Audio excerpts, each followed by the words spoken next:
السلام علیکم جی، لنڈن سے گڈ آفٹرنون. کیسے ہیں آپ؟ خیریت سے ہیں؟ ٹھیک ٹھاک ہیں؟ جہاں جہاں بھی ہیں اللہ تعالیٰ آپ کو اپنی حفظ و امان میں شاد اور آباد رکھے. تو بات کرتے ہیں جی اسد عمر اور شاہ محمود قریشی نے جو دوڑ لگائی ہے. آج احاطہ عدالت سے ایک مقدمے میں پیش ہوئے, ضمانت کینسل ہو گئی, اور جس طرح سے ان لوگوں نے دوڑ لگائی ہے وہاں سے, اور دوڑ کے یہ گاڑی میں بیٹھ کے وہاں سے فرار ہوئے ہیں. ظالم کیمرے والے ظاہر کے موجود ہیں, وہ دوڑ جو ہے اب ان کی چل رہی ہے. کچھ اس پہ بات کرتے ہیں. اور اسی قبیلے کا جو دینی چہرہ ہے وہ مولانا طارق جمیل ہے, منافق اعظم.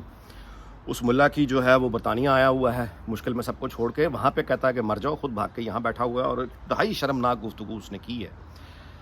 اگین یعنی دین کے دائرے میں رکھ کے انتہائی شرمناک گفتگو اس کی ایک جو وائرل ہوئی ہے. کچھ اس پہ بات کرتے ہیں.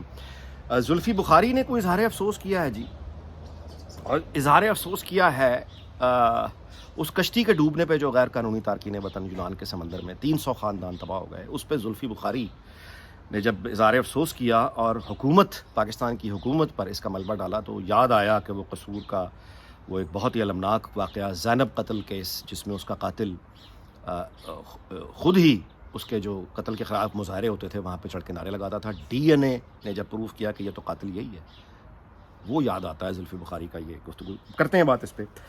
فوجی عدالتوں کے حوالے سے اب یہ گفتگو جو ہے یہ سوشل میڈیا پہ بھی عام ہو رہی ہے. لطیف کھوسا کی ملاقات ہوئی ہے عمران خان سے, جس کے بعد پھر اسی لطیف کھوسا کی چودھری اعتزاز احسن کے ساتھ, چیف جسٹس عمر عطا بندیال کے ساتھ ملاقات ہوئی ہے. اور وہ سرگوشیاں جو ہیں وہ خبروں کی صورت ہمارے سامنے آ رہی ہیں کہ جن فوجی عدالتوں کے قیام کی ہم گفتگو سن رہے ہیں اس کے خلاف ایک پٹیشن دائر کی جائے گی سپریم کورٹ میں. عمر عطا بندیال ان فوجی عدالتوں کو ان کے بننے سے پہلے ہی اس کے خلاف کوئی نہ کوئی, میرا مطلب سہولت کاری کرے گا.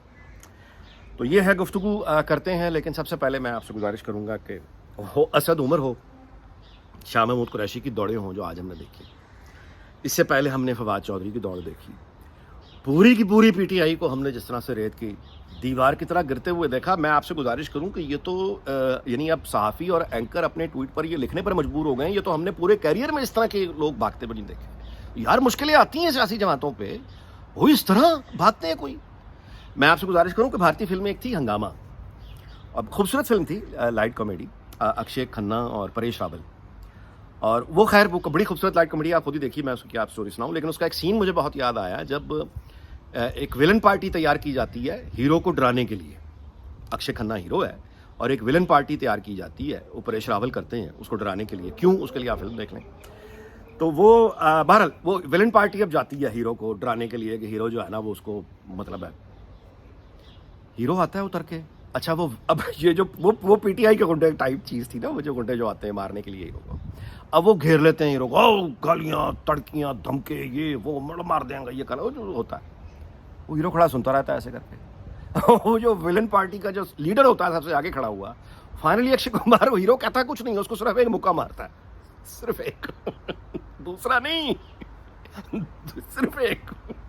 وہ کر کے اسے ایک مکہ مارتا ہے تو وہ جو لیڈر ہے ولن پارٹی کا وہ بے ہوشوں کے گر جاتا ہے. جیسے ہی وہ گرتا ہے تو جو اس کے باقی ساتھی ہوتے ہیں وہ دوڑ لگا جاتے ہیں. تو جو ہیرو ہے وہ باقی پارٹی سے کہتا ہے ہو اس کو تو لے جاؤ. وہ کہتا ہے کہ اس کو تو لے جاؤ, یہ زمین پر پڑا بے ہوش ہے, اس کا میں کیا کروں گا, میں ایمبولینس بلاؤں, میں کیا کہا, ہو اس کو تو لے جاؤ. تو پی ٹی آئی کے جو انقلابی ہے نا, یہ فواد چودھری کی دوڑ ہو, وہ شاہ محمود قریشی کی دوڑ ہو, وہ اسد عمر کی دوڑ ہو, وہ مولانا طارق جمیل کی دوڑ ہو, وہ زلفی بخاری کی دوڑ ہو, مائی گڈنس, نام ہی ختم نہیں ہوتا یار. آدمی کہنے پہ مجبور ہو جاتا ہے انہیں انقلابیوں کو کہ ان کھلو نا, کھلو نا, وہ کھڑے ہی نہیں ہوتے یار, کھڑے ہی نہیں ہو رہے. ایسی دوڑ کمال ہو گیا یار. یہ پولیٹیکل تھرلر تو سنا تھا, لیکن پولیٹیکل کامیڈی اگر کوئی ہو نا, پولیٹیکل کامیڈی کوئی بنائے تو وہ پی ٹی آئی کے یہ لوگ ہیں, خدا کی قسم. کھلو تو ان کھلو نا. یعنی یہ وہ انقلابی ہیں کہ پولیس والے اٹھاتے ہوئے ان کو حوصلہ دے رہے ہوتے ہیں, وہ نہیں مارتے, کچھ نہیں کرتے. حکومت صفائیاں دے رہی ہو, نہیں کچھ کہتے یار. وہ فوجی عدالتیں, وہ گرفتاری سے اس آدمی کو اس قدر خوف ہے, عمران خان کو اس قدر خوف ہے کہ اس نے گرفتاری سے بچنے کے لیے, میں فہد حسین کا کہیں ایک تجزیہ سن رہا تھا نیا دور پہ, ہاں بہت اچھا، اس نے کہا اس بندے نے اپنی گرفتاری سے بچنے کے لیے اس نے اپنی پوری پارٹی رگڑ دی، اس نے پوری سیاست رگڑ دی، 9 مئی کروا دیا، اب تک اس کے ذہن میں کوئی گرفتاری کا خوف ہے، خود اگر گرفتار نہیں ہونا، وہ یار ڈبے لے کے وہ جب لیڈر سر پہ ڈبے باندھ کے جائے گا عدالت میں تو اس کے لوگ اس طرح ہی بھاگیں گے نا۔ ان لوگوں کا مقابلہ میں آپ سے معذرت کے ساتھ عرض کر رہا ہوں، نون لیگ کے ساتھ کرنا، ان کی لوگوں کے سٹرگل کے ساتھ ان کا مقابلہ کرنا توہین ہے سیاست کی۔ ان کو انقلابیوں کے ساتھ میچ کرنا انقلابیوں کی توہین ہے، جیسے توہین اسلام ایک جرم ہے، توہین انقلاب اگر جرم ہوتا تو یہ 2 سال کے لیے اسی لیے جیل میں ہوتے کہ انقلاب کا نام لکھے اٹھو، کچھ تو شرم کرو یار، کچھ تو شرم کرو۔ میں آپ سے گزارش کروں، اسی فرقے کا دینی چہرہ طارق جمیلی، اللہ معاف کرے، اللہ معاف کرے، میرے میں ہمت نہیں ہے جی کہ میں آپ صلی اللہ علیہ وسلم کی حیات مبارکہ سے کوئی مثال اٹھا کے اور میں موازنہ کروں پی ٹی آئی سے، میرے میں یہ ہمت نہیں ہے، میں نہیں کر سکتا۔ لہٰذا میں صرف اتنی گزارش کرتا ہوں کہ سارے پیغمبر اللہ کے دین کا نام لے کے، یہ مولانا طارق جمیل پیسہ کماتا ہے، دنیا کی سیریں کرتا ہے، اپنی بدترین ٹھڑک بازی جو انتہائی یعنی اللہ معاف کرے، اس طرح کے لوگ جنسی احساس محرومی کا شدید ترین شکار ہوتے ہیں، شدید ترین احساس کمتری۔ اور عام طور پہ جو بابے اس عمر کے طارق جمیل کے ہوتے ہیں، چونکہ اللہ معاف کرے اس طرح کی بات کرتے ہوئے بھی شرم آتی ہے، لیکن چونکہ کسی قابل نہیں رہتے تو پھر ان کی آنکھوں میں وہ جو اللہ معاف کرے، اب وہ اس کی یعنی اللہ کے راستے پہ اس کو بیچتا ہے، یہ دین کو۔ اچھا، اللہ کے راستے پہ چلنے والے کب اس طرح بھاگے ہیں؟ اگر دیکھیں سیاسی اختلاف کو چھوڑ دیں، ممکن ہے کہ دوسرا آدمی بالکل خلوص نیت سے ایک نقطہ نظر پہ یقین رکھتا ہے، ہم مان لیتے ہیں کہ ملا طارق جمیل جو ہے، یہ طارق فروڈیا جو ہے، اس کا واقعی یقین ہے کہ راستے مدینہ بنانے کے لیے عمران خان نکلا تھا، فرض کریں واقعی اس کا یقین ہے، اور یہ کہ اس کو اجڑا ہوا چمن ملا تھا، تو اب جب وہ مشکل میں آیا ہے ملا، تو ملا بھاگ گیا، اور یہاں بیٹھ کے یعنی حق کے راستے پہ چلتے ہوئے امام ابو حنیفہ ایک کردار، کس کا نام لے، اللہ کے پیغمبر سچے رسول آپ صلی اللہ علیہ وسلم اور ان سے پہلے آنے والے، کس انہوں نے مشکل کا سامنا نہیں کیا؟ اگر تو طارق جمیل اس کو حق کی لڑائی سمجھتا ہے، دیکھیں سیاسی لڑائی ایک اور چیز ہوتی ہے، اسد عمر نے دوڑ لگا دی، فواد چودھری نے دوڑ لگا دی، شاہ محمود قریشی نے دوڑ لگا دی، فردوس عاشق افغان نے دوڑ لگا دی، سارے تو بھاگ گئے، اور رہتا کون ہے؟ انہوں نے کبھی دین کا اس طرح کا، ان میں سے جو جس نے بھی دین کا نام لیا وہ زیادہ قابل نفرت ہے، لیکن طارق جمیل یہ تو سیاست نہیں کر رہا تھا نا، یہ تو حق کے راستے پہ سمجھ رہا تھا، تو حق اور باطل کی جب لڑائی آئی ہے تو حق اور باطل کی لڑائی میں دوڑ لگا کے یہاں پہ آ گیا، اور اتنی شرمناک ویڈیو آپ اندازہ لگائیے کہ جس میں اس نے الفاظ اس طرح کے استعمال کیے ہیں کہ حوریں جو ہیں وہ آئیں گی اور حوروں کی گالوں پہ وہ ہاتھ رکھے گی ایسے، اور بندہ پلٹ کے دیکھے گا تو حوروں کے گالوں میں اس کو اپنے چہرہ نظر آئے گا، اور اللہ معاف کرے استغفر اللہ بطبع غلاظت، اس کی چھاتیوں میں انسان کو اپنا چہرہ نظر آئے گا۔ یار آپ مجھے بات بتائیں کہ یہ اسلام کی تبلیغ ہو رہی ہے؟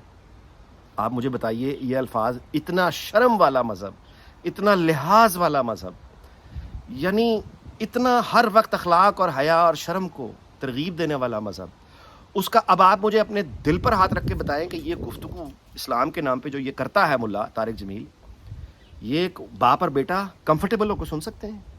ماں اور بیٹا کمفرٹیبل ہو کو سن سکتے ہیں؟ ایک خاندان ہے گھر میں، دادا دادی، نانا نانی، ان کے پوتے پوتیاں، بہو، مطلب ہے بیٹے، داماد، یہ ہمارا خاندان کا ایک رکھ رکھاؤ وزاداری ہوتی ہے نا، کچھ باتیں آپ، اچھا یہ ہمارے ساتھ خاص نہیں ہے، انگریزوں میں بھی یعنی جب خاندان فیملی اکٹھے بیٹھتے ہیں تو یعنی ان موضوعات پر گریز کیا، آپ ہر موضوع پہ نہیں بات کرتے، بدتمیزی ہے یہ۔ اب آپ مجھے بتائیے کہ اسلام کے نام پر ایک آدمی اس کی باتیں سن رہا ہے اور گفتگو یہ کر رہا ہے کہ اس حور کی چھاتیوں میں دیکھنے والے کو اپنا چہرہ نظر آئے گا، یہ کوئی ایسی بات ہے جو آپ اپنے خاندان میں بچیوں کے سامنے کریں؟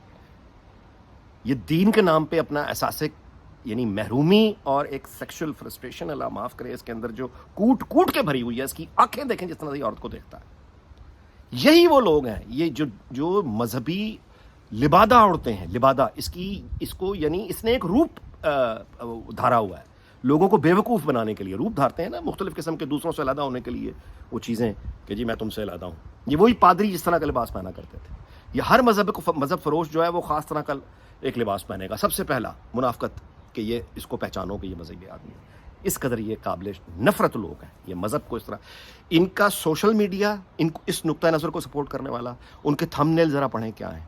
صدر مملکت نے جنرل عاصم منیر کو استعفے کے لیے کہہ دیا، اسمبلیاں ٹوٹ گئیں، فوج نے وزیر اعظم گھیرے میں لے لیا، ایئرپورٹ کو فوج نے کنٹرول میں کر لیا،